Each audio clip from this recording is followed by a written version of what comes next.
So let's get this Lunch and Learn started. Thank you so much again, everyone, for coming out. I want to have a show of hands if this is your first time at a Stand Up to Trash Beach cleanup. Yay! Thank you so much, first timers. I want to welcome you to our family. Thank you so much for being a part of the helping the environment and learning, and hopefully you're meeting some new friends and getting acquainted in the community here. So who we have today, so Emmy and her husband Tony, they're moving today. So Emmy owns the Tenfold Harvest with her husband Tony, and so what they do is they plant organic gardens, and so we're going to learn about the silent killers in the ocean. So without any further ado, I'm going to introduce to you Tony right here, and we'll get this started. All right, thank you so much. Everybody can hear me all right? Yeah. I'm going to stand maybe in front of this thing. Hopefully we don't get that like classic feedback thing going. I just wanted to give a shout out to Vicki and Stand Up for Trash. Everything that you guys are doing and the community, it's really, really important. It's probably not as important to, not as many people in the world. So give yourselves a round of applause for doing what you do. Thank you so much. Like Vicki said, my name's Tony Terusa. I'm with Tenfold Harvest. We do organic gardens, and we are also soil amenders, and we do compost teas and extracts and enriching compost for living soils. I'm also, that's kind of my side job. My 9-to-5 job is I work for the Irvine Company, which is a large landholder you guys may have heard of. I'm their Senior Director of Landscape for the last 14 years. So I've been doing landscapes for about 22, 23 years now. And so that's me. Today we're going to talk about, I'm titling my talk Invisible Trash. Okay, you might guess what I'm talking about, but we'll get into it in a second. But the four things we'll talk about today is really what your landscapes, your plants and trees need to thrive. Okay, and then we're going to talk a little bit about fertilizers. And we'll talk about living soils and what that means, the soil food web. And then we'll close off with what the heck is compost teas anyway. All right? Okay, so I like a little bit of crowd participation. So, and this is not a trick question. There are 5 basic components that all plants and trees need. Show of hands. It's not a trick question. What does a plant need to live? Right there in the back of the orange. Soil. So I think he said soil. That is definitely one right here in the front. Sunlight. Sunlight. Yes. Right there with the backwards hat. Water. Water. Okay, we got 3. So we've got soil, we've got water, and sunlight. There's 2 more. Fertilizer. Yes, I'm going to call that nutrition. Okay. There's one more that a lot of people forget about. There's one more. Right there in the hat, yes, you. She said carbon dioxide. Okay, yes, they filter out carbon dioxide. A little bit more specific. Nitrogen. Think about Oxygen, yes. Yeah, we forget about that a lot. Plants need oxygen, quite more specifically to their root systems. We forget about we do need air in that soil. Okay, so today, light, water, and soil is pretty basic, but I do want to talk about nutrition and oxygen a little bit. So, how do plants and trees get their nutrition? Very good. Sunlight okay, that's a really smart individual right here. I want everybody to give a round of applause for what he just said. Sunlight makes food. Photosynthesis. Our plants, our trees take in sunlight, produces sugars through their root systems, and then there's a huge process that I don't have to get into, but you're a really smart individual. I can't wait to see what you do in life. We often say that we are the providers of plants' nutrition. Okay, and we are, it's true, we do need to feed our plants, but we too often get it wrong. Okay, I want to show you something real quick. Anybody ever seen this before? You guys have seen that? Miracle Grow, right? By a miracle, you can make your plants grow. It says it grows bigger, more beautiful plants. Feed every 7 to 14 days. Okay. How many people have kids? Anybody have children in the room? I have 2 myself, okay? If your son or your daughter was malnourished and needed food, would you give them this? No? No, I know they really want it, right? I want it. It tastes really good. And if they're malnourished, a Snicker bars is not going to do the trick. What is this going to do? If your kid, what's that? Rot their teeth. Yes. It's going to make them feel good. It's going to taste good. It's going to make them energetic for what, like 15 minutes, right? And then what happens? Crash and burn. Same thing. Same thing with this stuff. And listen, I'm not getting all hyper legalistic. I've put this stuff down in my past. You know, we all make mistakes. That's okay. And if you work for Miracle Grow, I'm sorry. I hope not. But it's the same thing. This is like giving a Snicker bar to your plant. We have to start thinking about holistically how we're treating our plants and our trees and our landscapes. And we're stewards of the land. If you've got a pot on your balcony, or you've got a large yard, or you manage a farm, we do have to think about these things. Miracle Grow is a synthetic fertilizer. Okay, so it's chemically made, and most of these products are petroleum heavy and salt heavy. So did you know that only like a third of what you're buying in this box is actually going to be taken up by the plant? 2/3 of it is going to get locked up in the soil, or even worse, it ends up right there, right in that water. It's going to leach out, it's going to go into our groundwater, it's going to go into our streams, it's going to go into our lakes, it's going to go into our oceans, and it produces something called eutrophication, which is an excess of nutrients, unneeded nutrients in our waterways. So what it does is, you guys have heard of algae blooms? Massive amounts of phosphorus and nitrogen in our waterways. That's what I mean about invisible trash. It's so simple. You know, I put a little bit of this in my yard. I don't even think about it. And you know what? For like 7 to 14 days, that plant's going to be happy. But if we're doing this by the millions, it's a killer for our oceans. Worldwide, it's estimated about 75 million tons of excess nitrogen make it into our oceans. That's worldwide. So, I'm challenging everybody today. Think about what we're doing. Think about what you're putting in your soils. And listen, I get it. I mentioned. Has anybody heard of the Irvine Company? Yeah, Fashion Island, Irvine Spectrum, right? You guys think those landscapes look pretty good? More or less. If they didn't, I'd be fired. I get it. Sometimes we have to do things, right? Sometimes we have to do a little burst of something or whatever. But I will say this, for the past 8 years, we decided to not use any synthetic fertilizers at all. 8 years. Yeah.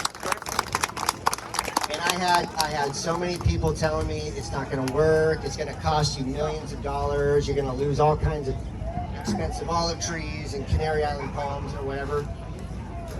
Same thing, not losing anything. In fact, it's looking better. Our fertilizer costs are going down, and it's good. But sometimes it's, you know, pesticides too. I get it. If your child is sick, that's why we have doctors. They're going to prescribe you some medicine, no problem. Same thing for a tree. Same thing for your roses. Try, if you're going to have to do that, no problem. But we always try to follow up with something culturally good for the plants. Adding some mulch, adding some compost, you know, washing away all those residues from the pesticides. All right.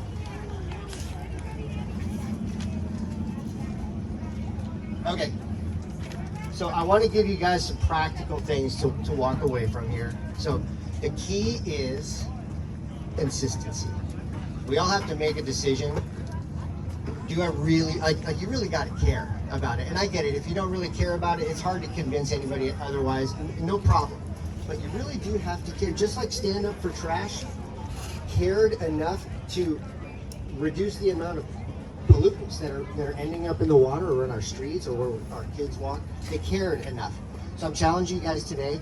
If you do care about what I'm talking about, start slow, and you know, the bad news is it's not an overnight thing. You know, you're not going to decide like I'm going organic, and tomorrow it's going to be good, right? This will give you instant results. But again, I don't know if you caught it. They want you to keep buying this. Feed every 7 to 14 days. So you do that, you know, it's like a Snicker bar. So if your kid wants another, I don't feel good again. Okay, well here's a Milky Way. You know, half an hour goes by, I'm still hungry. All right, here's like a Kit Kat or whatever. Don't get caught in the cycle. Be consistent with what you're doing.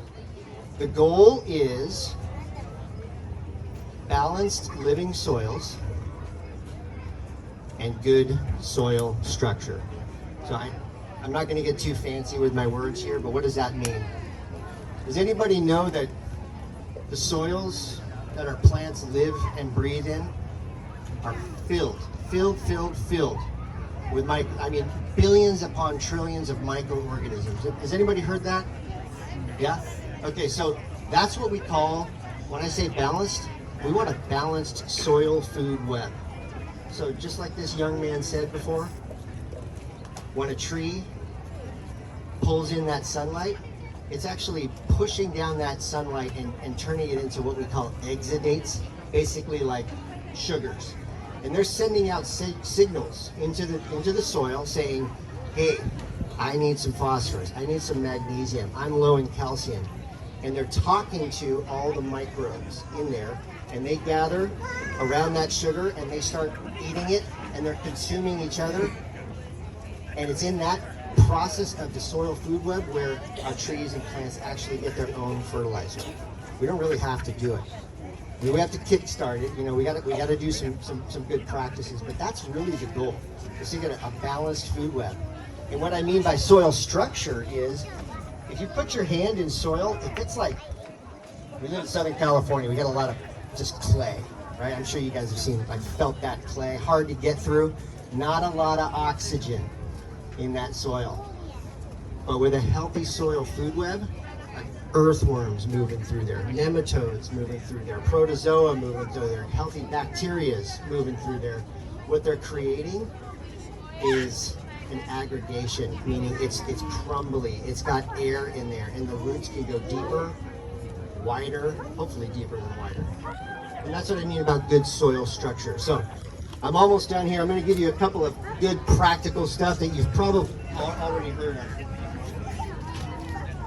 Okay, 5 steps to a good organic landscape. Number 1, don't till. Don't turn it. Don't get that like backhoe or whatever, and just, or even worse yet, what are this? The rototillers, right? It feels good. I get it. You want it to feel fluffy. Try to avoid it. When you're planting, you know, you got to plant, you know, dig your hole, no problem. Of course, we got to dig our holes to plant our stuff, right? But stay away from that rototiller. Every time you till, you're killing all that structure. All that fungi, the good fungi is breaking up. All the bacteria are getting killed off. Okay, number 2, apply organic matter annually, or even better yet, semi-annually, fall and spring. And what I mean by organic matter is a good source of beneficial compost.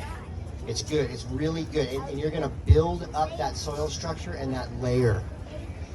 After you do compost, if you have to use fertilizers, try to get something organic. And what I mean by organic, it's derived from something natural. It's not produced in via chemistry, right? Bone meal, blood meal, all that stuff. Number 4, or was that 4? Cover your soil. That's 4. Anybody heard of mulch? Who can tell me what mulch is? Right there with the glasses.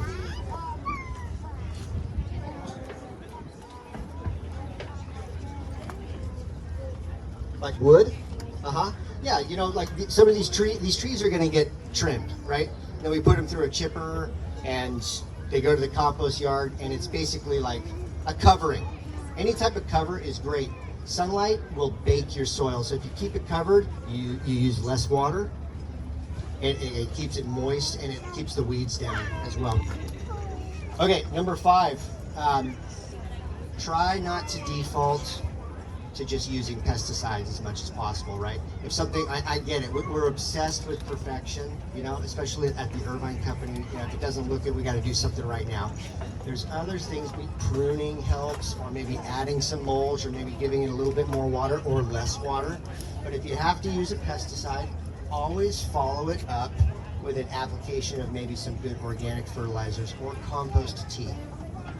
And that's the last thing I want to talk about is, you know, at Tenfold Harvest, we do compost teas. If you want to talk to me about it after, it's basically taking really good compost and putting it into liquid form, and we look it under the microscope, and we see, oh yeah, all that great biology is in there, and we put it back on. That's a real good refresher for your trees and plants. So anyway, I probably talked your ear off. We got a question right here. Does compost tea, does it go bad? Like I've had a composter and I forgot to get the tea out. Like, does it go bad, like age? It does age, yeah, but that's what's called leachate. So like if you've got like a compost bin and you got that liquids that are coming out, that's more of like a leachate, and you have to be you have to dilute that down. It's real potent. Yeah. Are we doing questions or? I do have one question. One question. So does the USDA organic label mean that they're not using synthetic fertilizers? Meaning, is it organic? So if you see USDA organic produce, does that mean they didn't use synthetic fertilizers? No, if it's certified organic, I don't know what the rules are though, but they have to use a certain amount of organic, and it's not just the fertilizers, it's practices as well. Okay. Yeah. Thank you. I can take a few questions before we. Repeat the questions when you answer. Oh yeah, she was asking if it's USDA certified organic. Does that mean it's not organic? Does it mean it's used with synthetic or grown with synthetic fertilizers? Oh, is it grown with synthetic fertilizers? And the answer is, I don't really know. It's regulated. I can't speak for them, but for the most part, it probably is. Maybe the majority of the time. Okay. Anybody have any questions for me before I sign off? Do you remember the 5 components?